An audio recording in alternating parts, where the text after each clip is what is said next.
All right. Good evening, everyone. Welcome to the 8th edition of the annual Inspiring Change Conference.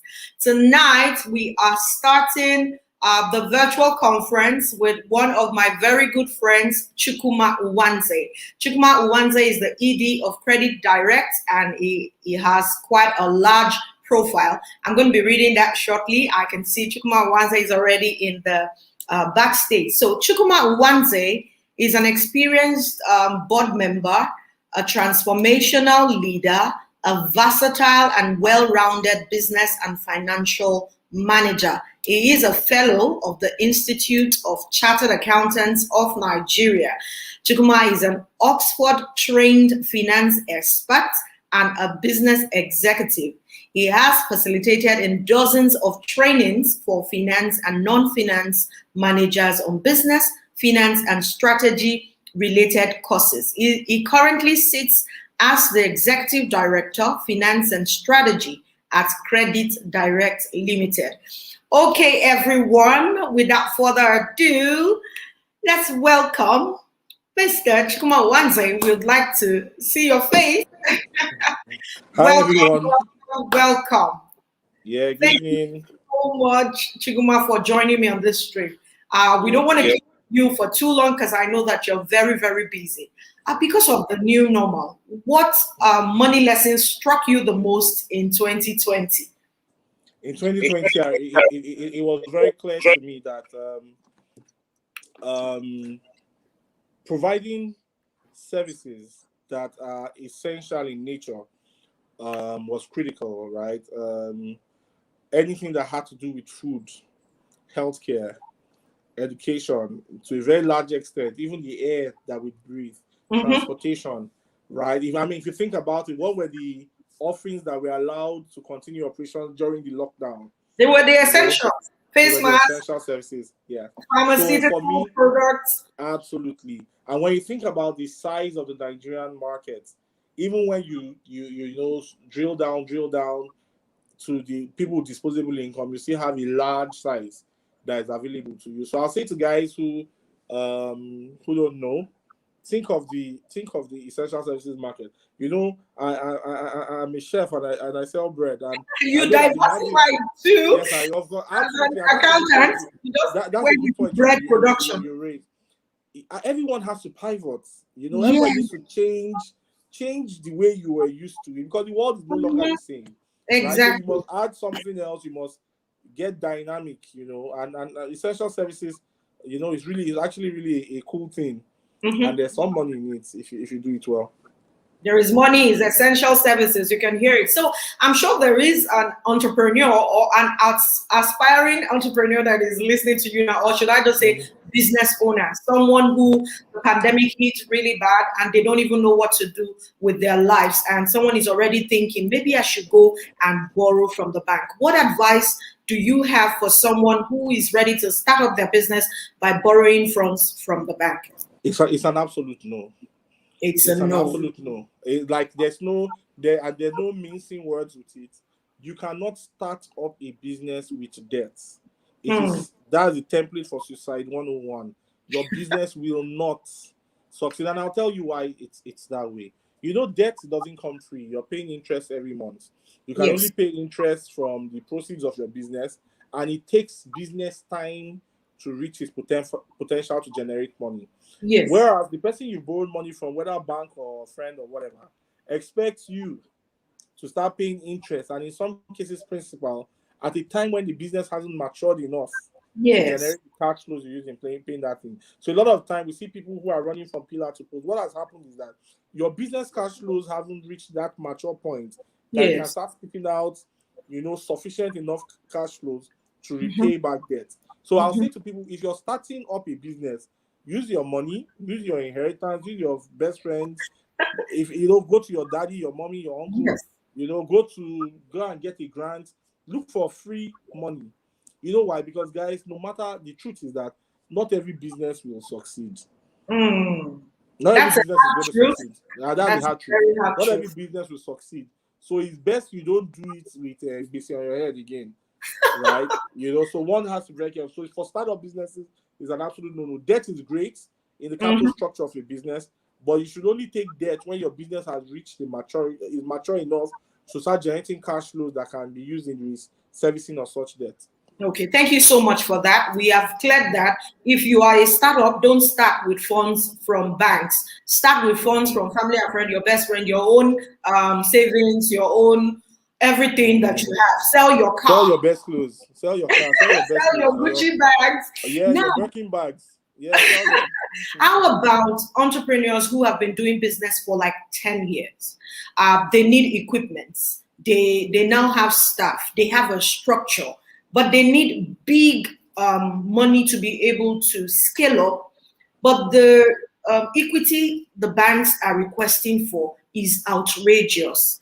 Like, is there any package that your company have, or a facility that they give to assist people in this category? And how can they build up to be able to qualify for such loan or loanable product? Okay. Unfortunately, our focus is on individuals. Okay, so we actually give salaried workers. We don't give businesses yet. But let me quickly say this to business owners, right? And we have to be very deliberate in growing our businesses. Okay. I'm sorry, I'll take 2-3 minutes to explain this. Yes, a please. business can be financed either through debt or equity, right? Okay. Typically referred to as the capital structure of a business. It's either you're financing through debt or equity. When you're starting up, or a certain element of growth, right, where the banks cannot give you money because maybe you don't meet all the conditions precedent, try and raise equity. One challenge I've seen with Nigerian entrepreneurs is everybody wants to own it 100%. Because they don't have. If they have some percentage, they won't borrow. So that's what I'm saying. So if I wanted to own a bakery, for example, right, as a Nigerian, the natural thinking is that so Chuks will set up a bakery alone. Meanwhile, Sumbo has interest in setting up a bakery. Nike has an interest in setting up. We can put heads together. So the more we put and share the risks and rewards, the better for us. Because the banks are not. But everybody wants the business to bear their name. Sumbo Bakery, Banker Bakery. Everybody's doing the same street. And that's why we will not have very many successful businesses. Let me tell you, 100% of zero is zero. 100% of zero is zero, sir. So instead of us saying, "Oh, I own it all," why don't you get a portion, right, and then save yourself the heartache? If you bring 2 million, I bring 2 million. Mezine brings 2 million. Jumoke brings 2 million. We've put 8 million together. As an individual, I can't raise that 8 million.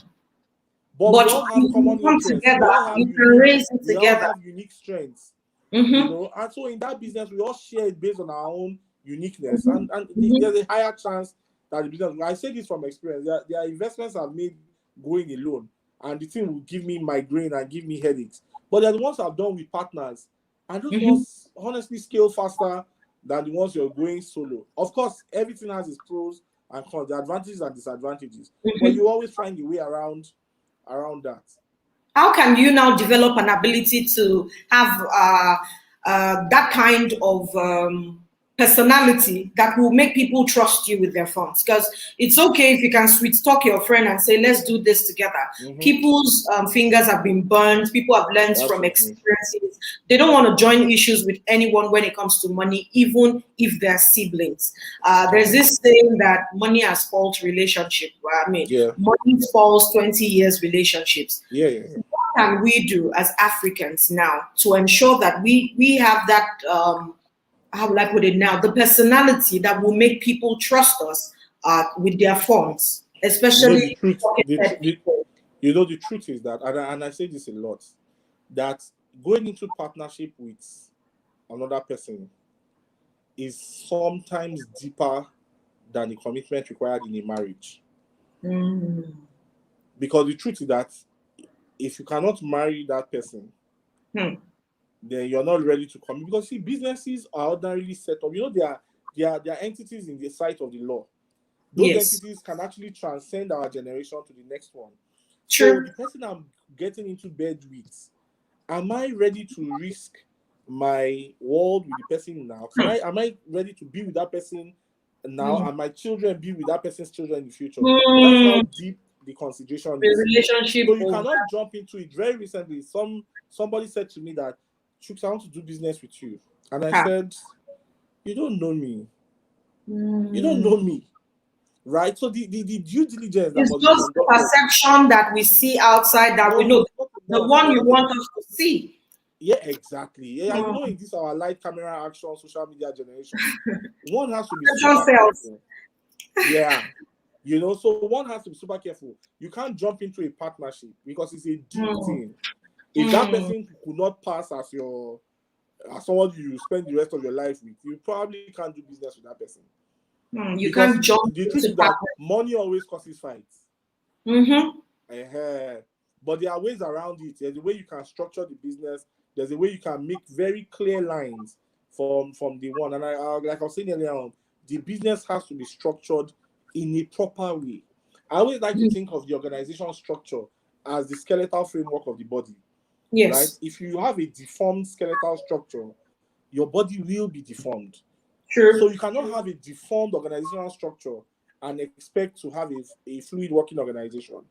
Thank you so much. We have, sorry to cut you because of the time. We have a mixed audience, and I'm glad we started with entrepreneurs, business owners, and people who are trying to pivot into something else or diversify into the kind of business that is paying in this new normal. But for those in the career field, you have been in the career world for over 18 years. I know this. And as women, they're watching you now. I mean, I've read your profile, fantastic profile. How can a woman who is aspiring to grow in the career cadre, how can she do this with the new normal? I think first and foremost, right, and I say this with a sense of responsibility, don't limit yourself based on your gender definition, right? Okay. Set objectives for yourself and trust in God to help you achieve that. But you see, planning, organizing yourself, being deliberate about how you go about your work is important. Now, let me even throw in the narrative that you're being a woman and it requires you to work a bit harder in what is sometimes defined as a male-dominated society. If you take extra work, put in the extra work. Good. If it will take extra work, put in the extra work. One thing is clear, crying over spilled milk is not the solution. Saying, no, because I'm a woman does not change the narrative. But let your uniqueness, let that thing that makes you outstanding, let it be so clear. See, the truth is that you cannot hide lights in darkness. It will show. Right? So no matter what the obstacle is, at some point, your light will shine. So I love the fact that they are now rewarding women based on merit. I mean, look at Ngozi Okonjo-Iweala, for example. It wasn't because she has a banging body or a pretty face that she got there. I mean, it was out of merit. I mean, she has the papers, she has the brain, she has the experience, and that's why she could. And the narrative is changing. It is. That narrative is changing significantly. If you look at the number of women who are chairman of sitting on boards, you see the CEOs of a lot of female CEOs in board. I sit in board rooms with top executives. There's a lot of gender balance going on in Nigeria, and I think it's an opportunity for every female to know that this status quo is being crushed. People are going to look up to me for my unique abilities and not whether I'm male or female. I think no gimmicks anymore. It's a mindset of weaklings. When I hear of some men threatened by women, you are an absolutely weak man to be threatened by a woman. If you are quality, be quality. Whether male or female, it's not an exclusive right of men, neither is it an exclusive right of women. Quality doesn't have gender. It's not gender specific. It's not gender specific. Just be good, put in the work, and the sky, like they say, is your limit. Please, one final word for everyone that is watching tonight that still has a money problem. What precisely do you think is the root cause of money problems for startups? The root cause of money problem for startups. I want to be brutally honest here. Please a lot be. of startups can't even sell their own story. Mm. A lot of time you think you have a brilliant idea, but the truth is that that idea is brilliant solely you. You must be able to sell a narrative of your business or of your idea in such a way that any sensible investor will see it and take interest in you. He may not invest, but he will take interest in you. A lot of us cannot sell our stories. A lot of us cannot tell what is different about our offerings. A lot of us haven't even thought through the ideas well, don't know what the right market to sell is, don't know the size of the opportunity that they are chasing. So what I'll say to people is, do your homework in such a way that when you tell the story, it will catch the attention of every same person. So it is not safe to say you just go design a product that is fantastic to only you and a few family members. You're not buying your product. Honestly, you must take a deep dive. The truth is that you must be your own skeptic. You must ask yourself all the difficult questions and make sure you have answers to those difficult questions. Because when you meet the investors, you may probably have only 5 minutes. Because very recently, I was talking to some guy. He barely had 3 minutes, and I was putting something together for someone. It says, "How much is it?" You are trying to say, "How much is it?" He has 3 minutes of your time, and very many investors don't have all the time in the world. So you must, in 2-3 minutes, be able to tell a compelling story that buys you another 15-20 minutes and buys you another seat at the table with them. Like an elevator pitch. Like an elevator pitch, for example. Yeah. Do you think we have work on it to make sure you can say everything about your business in 3 minutes in such a way that it will be remarkable to whoever is listening to it? Do you think we have deep-pocketed people who have a pool of funds and they're just looking out for people with great ideas, looking out for talents to invest in? Let me give you one trick. For most of last year, even up to this year, yields on treasury bills they are sub 1%. If you take your money to the bank now, they'll give you 0.1%. Investors are not happy about this. People with a lot of cash are looking for where to put their money that gives them better returns. Yes. So if you see the way the banks have even crashed, financial markets has crashed all the rates. So the best thing is to put your money where it will generate the right. So take a bet. So people are looking for that investment or that business idea that after the risk is discounted, they still make money. They still make their money. So there's money in circulation looking for people with brilliant ideas. Where are the brilliant ideas? Where are the brilliant ideas? This is the time. There is money. He just said it. There is money out there. People with deep pockets are looking for great ideas to invest their money in because they can't put it anywhere else. And if you put your money in savings, it's as good as a waste because of the inflation that is going on. Chuma, thank you so much for joining me tonight. I know that we have people who have questions. I see somebody said it's just coming in and it feels bad about that. Someone say quality is not gender specific. Yes, you said that. Yeah. Someone say, can I buy my own product or service? That is a question you need to ponder on as a business owner. Can you buy your own product or service if it was someone else that is trying to sell it to you? I remember somebody was trying to sell me an item and I was asking the person, do you think this is what I need? With all that is going on, do you think this is what I need now? And the person answered me sincerely that no. So I'm like, okay, why are you trying to sell it? Absolutely. During the lockdown, everybody was wearing houseware. I was staring at my shoes and bags like this now. In fact, after the lockdown was over, shoes started opening up because we didn't wear them. Yeah. I mean, trying to sell me shoes during a pandemic is just a strong and is a wrong sales strategy. It's a wrong sales, except you want to do it on sale that is next to nothing, that will make people with long throat want to buy, or just take the thing because it's an opportunity for them. So I don't know why people do things like that. I think this is one critical question we should ask. You should ask yourself as a business owner, can I buy my own product or service? If you have any question, Chukwuma Nwanze is still here for the next 9 minutes. This is someone who has all the answers to all your financial issues. You know, he has vast experience. He's a deep-pocketed man. I'm not very sure about the deep pocket.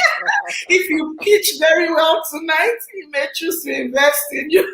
Yeah, but you never can tell. You actually never can tell. Honestly, somebody said, I just learned I can get few people to invest in a particular business we all have same interest in. Yes, that's what we are supposed to be doing, honestly. But in Africa, you say, don't share your idea. You go and steal. Nobody, if you have the right people in your circle, Correct. nobody will steal. And if they steal it, they don't have the passion for it. With time, they will it. So find people like that nobody can steal your idea. It's not about nobody. I think Bible says that there's nothing new hidden under the sun. There's no idea that is unique to you. I'll give you an example. There was a solution that me and a friend of mine had put together. We were to pitch it to someone, right? On the day we were to pitch it, there was somebody else by our side with the same product name. In fact, it was the same product. The only thing, if the name was Sumbo Adeoye, his own was Adeoye Sumbo. Almost the same everything. Yeah, we did not know each other from Adam. That happens a lot. When God drops an idea, he drops it in another person. That when God is throwing ideas out there, they just throw the window of it, open the window. And anybody who grabs is ready to execute and runs with it. Exactly. The one who executes well that wins. It's not that you are the one with the monopoly of ideas. It's not yours. You know, it's really not yours. Geraldine is here. She's asking from YouTube, what major pointers would you advise for pitching yourself? Major pointers. Say 3 minutes. I think one, the uniqueness of your service or your product. Uniqueness. What differentiates your product or service from others? Right. Again, another thing is, especially from an investor standpoint, is it scalable? Is it scalable? Can you take that same thing and sell it to hundreds of thousands or millions of people? You know, and then can it stand the test of time? So what's unique about that product? Is it scalable? Will it make money for me? Right? Will it make money for me? You know, at the end honestly, of the day, investors, all they want is returns. Investors want good returns. Is your idea scalable? Can it quickly make returns? Make sure all the things you're going to say would have answers to all their inquiries. Another question here real quick says, must investors be part of the daily workload, or people can be employed to carry out the job? I'll be honest with you. In Nigeria, so there are two types. There's the investor who is just don't look, who appoints an operator, right? Okay. And there are investors who get dirty in it. The truth is that depending on the kind of market you're in, sometimes you need to sit down there yourself. In some other instances, you can appoint competent hands to manage. So I think it really boils down to the kind of market, the kind of industry, the kind of offering or service. For something that requires a personal touch, unless you can get someone that you have cloned who will deliver it with the same passion, enthusiasm, and uniqueness as you, there's no one better than you selling it yourself. But if it's the general stuff and you can hire a competent manager for it, by all means, you should go ahead and do it. Some people who have 9-to-5 jobs, who are entrepreneurs, have no other choice but to appoint a manager. So in appointing that manager, make sure you appoint a competent manager. If not, you lose all your money. Honestly, thank you so much for this great advice. You know that startups have very, very hard time recruiting people into the business because it looks like that chop or no chop, you have to pay salary. What advice do you have for startups who are currently putting in all the work, but they are saddled with the responsibility of paying salaries, whether they break even or not? I know you are in business. So in starting up that business, right? What I always say, every time I'm trying to start up something, I always say to myself, I must have 6 months salary. 6 months salary that I potentially may lose, because like you rightly said, for that employee, he doesn't care. He doesn't want to collect his salary. So in selecting who will work for you at startup stage, you need to rightly identify people who are totally convinced about the vision of that business. You at a startup stage, you don't need employees. You need people who are like vision carriers that you're paying a salary to. you know, because who have a heart for the business too, who are willing to support. Don't go and get employees who just want to collect a salary. You know, you may just pay salaries and get nothing in return. And those are the early stages. Those are the moments the period. Yes, those are very critical periods in the life of business. Thank you so much, Chukwuma. You've really nailed it. I want to say a big shout out to everyone who is watching from YouTube, from Periscope, from Twitter, from Facebook. Thank you so much for dropping your comments. You know that today is the first day. The virtual conference started today, the Inspiring Change Conference, and this is the 8th edition. I have with me Chukwuma Nwanze, who is a financial expert tonight. Tomorrow night, we're also going to bring another person. So make sure that you tell a friend, invite someone to be here, log on to our website and click on any of our social media to be able to join the conversation by 8 p.m. West African time. Chukwuma, a final word for everyone listening and they're struggling with their finances. So I'll say it, we find ourselves in very tough times in an economy that is in rebound. People have lost a lot of money due to the pandemic. But one thing I believe strongly is that where there's a will, there's a way. Where the business will always have those topsy-turvy moments. People who are resilient, people who have what are referred to as staying power, are the ones who are called to be entrepreneurs or business people. So long as that unique ability God has given you remains on the inside, it also has the ability to propel you back from a difficult moment. So just go back at it. The economy is opening up again, guys. Go back at it, and the economy is opening up again. Yes, it's opening up again. So go for it, and I mean, you just might strike gold this time, but do it with the right structure. Do it with the right mindset. Don't be cowed by sweet talk. There's a lot of hard work that is required. So go for the hard work, go for the smart work, and I wish you all the best. Oh, thank you so much, Chukwuma. I want us to quickly take this question before you go. Is it possible for someone to be a partner to a business without bringing money to the table? Absolutely. Yes. Absolutely. There's a concept called sweat equity. Bring the idea, but have zero money. For guys, I mean, I have done it in the past. I had no money. I had an idea. I have a good network. I brought people together. But the value of your idea is worth more than gold sometimes. So yes, it's possible. It's actually possible. Thank you so much. We have maximized this 30 minutes to the fullness. Thank you so much for coming on board with me. Anytime. You have a very lovely evening, and my regards to your beautiful family. Yes. Bye. And happy International Women's Day again, ladies. Oh, thank you so much. Yeah, good night, everyone. Thank you so much. Everyone is saying thank you so much, sir. Thank you. They say you nailed it. Thank you so much. All right. Take care. Good night. Bye. You heard it there, everyone. The economy is opening up again. So show up. Make sure that your ideas are fantastic. Make sure you do a due diligence. Put all your might into your business. And if you're privileged to be in the company of people who are willing to invest, especially deep-pocketed people who have loose cash, make sure you have your pitching script that is 3 minutes. Talk about the fact that your idea is scalable. Talk about the fact that it can generate revenue, and let them know that if they put their money into your business, if they put their money into your idea, if they put their money into your talents, they would yield results. Make sure you don't miss any session of the Inspiring Change virtual conference from tonight till Friday night, and then the grand finale is coming up on Saturday with Onyeka Owenu, myself, Temi Ajibewa, Ax Dams, Folakemi Aya Akoni, and a host of all other great women. We will be talking about the topic, crushing the status quo. Don't forget, the economy is opening up. You need to be ready to crush the status quo. Thank you so much for dropping your comments. Thank you for asking questions.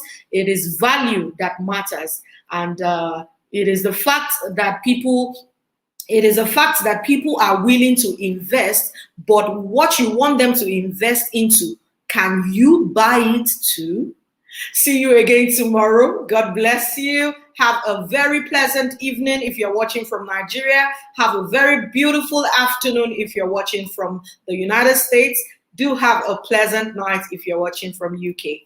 Bye.